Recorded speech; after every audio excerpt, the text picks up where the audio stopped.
Les élections de février 1936 sont des élections tout à fait normales,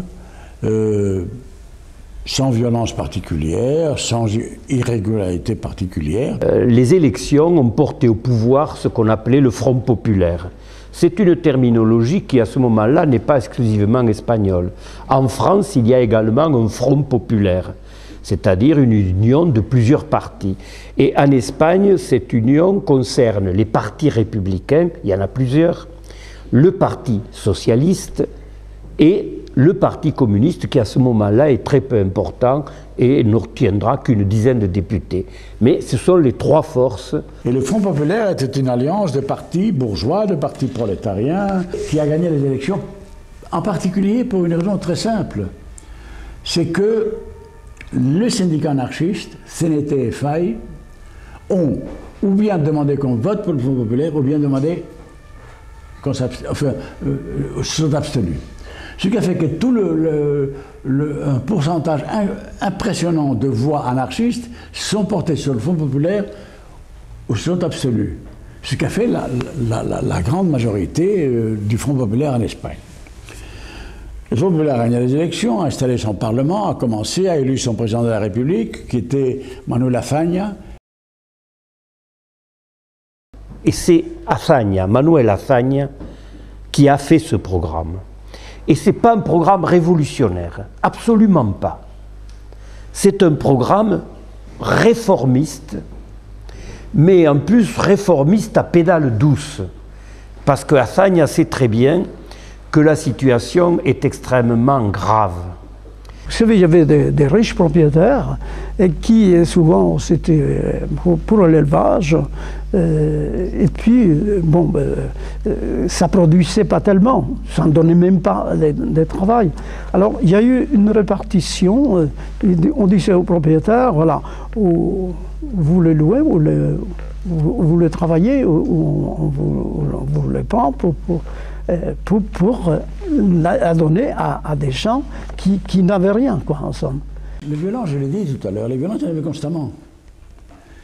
À partir de la victoire des Fronts populaires jusqu'à la guerre civile, il y avait d'un côté les équipes de pistoleros, c'est-à-dire de porteurs de pistolets, pistoleros phalangistes, qui pourchassaient dans les rues de Madrid les vendeurs de la presse de gauche, les vendeurs à la criée de la presse de gauche, et les contre-pistoleros de la gauche. Il est évident que le gouvernement républicain, légitime, légal, soutenu par une majorité considérable d'électeurs, n'a pas su trancher cette question. C'est évident. Il y a eu des mesures qui sont des mesures justes, des mesures sociales qui étaient évidentes, mais en même temps, il y a eu le désordre. Les rumeurs de coup d'État, les rumeurs de putsch, de golpe, comme on dit en espagnol, étaient tout le temps.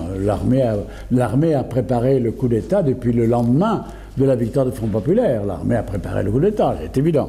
Eh bien, malgré cette prudence dans les réformes, malgré le fait que le chef du gouvernement va être un républicain extrêmement modéré, et non pas un socialiste, c'est-à-dire pas un marxiste, pas un socialiste, eh bien, malgré cela, il y a dans l'armée un mouvement qui est en train de s'organiser et qui veut à tout prix arrêter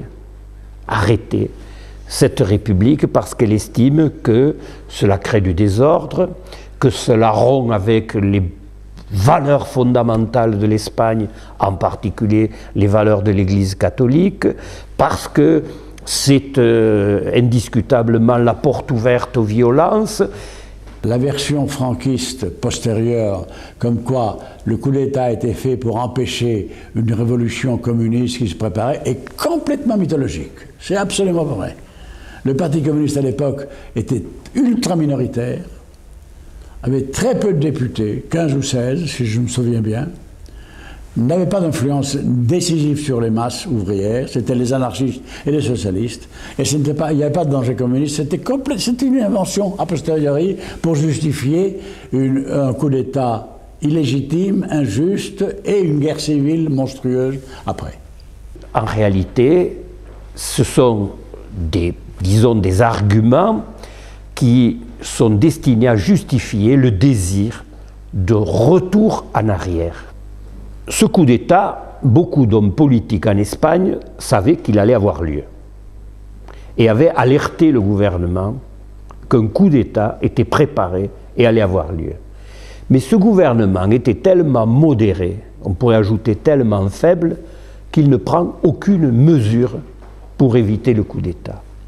Les généraux rebelles déclenchent le coup d'État et ils le déclenchent en réalité le 17 juillet à partir du Maroc où se trouve le noyau dur des forces armées sous le commandement rapidement de Franco qui arrive des Canaries, parce qu'en ce noyau dur il y a les morts, les troupes arabes.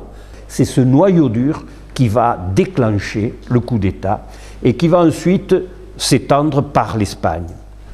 Les généraux rebelles sont convaincus, dans un premier temps, qu'au bout de 4 ou 5 jours, ils auront la même mise sur toute l'Espagne, en particulier sur Madrid, sur Barcelone, sur Valence.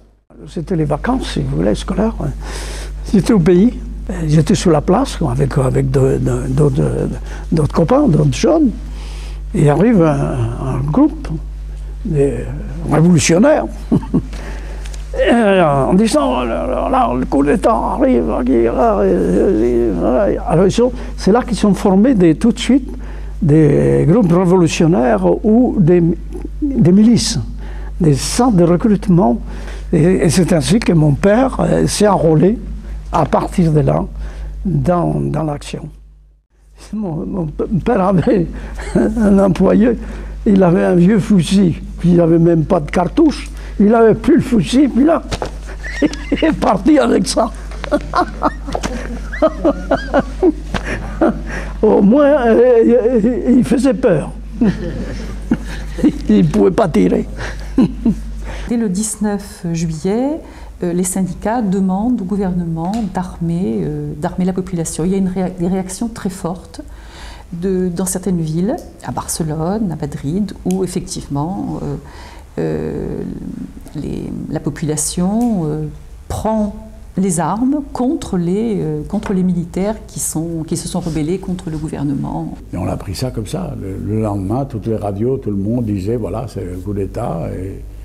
Et l'Espagne est divisée en plusieurs tronçons, et puis peu à peu s'est créé le front s'est établi. Au début, c'était très confus. Il y avait des endroits qui changeaient de main et qui changeaient de pouvoir tous les quarts d'heure, pendant les premiers jours. La population se révolte et réussit à battre les forces qui étaient rebelles. À Madrid, ça ne marche pas non plus. Il se forment des brigades populaires qui arrivent à neutraliser les casernes qui étaient révoltées. À Valence non plus. Le seul endroit où ça marche, c'est à Séville. Résultat, au bout de 3 ou 4 jours, le but essentiel a échoué. La mort devient un symbole parce que c'était le poète, sans doute on peut le dire. Je ne disais pas qu'il était le plus grand poète espagnol de l'époque, on peut discuter de ça, il y en avait d'autres qui étaient très importants aussi. Mais c'était le poète le plus populaire, le plus symbolique d'une certaine poésie, d'une certaine liberté de la démocratie espagnole, de la République, etc. C'était vraiment l'acte gratuit et symbolique du départ. On a décidé d'assassiner le poète libre, libertaire, de gauche, et connu et populaire. La Solea. Vestida con mentos negros piensa que el mundo es chiquito y el corazón es inmenso. Vestida con mentos negros piensa que el suspiro tierno y el grito desaparecen en la corriente del viento.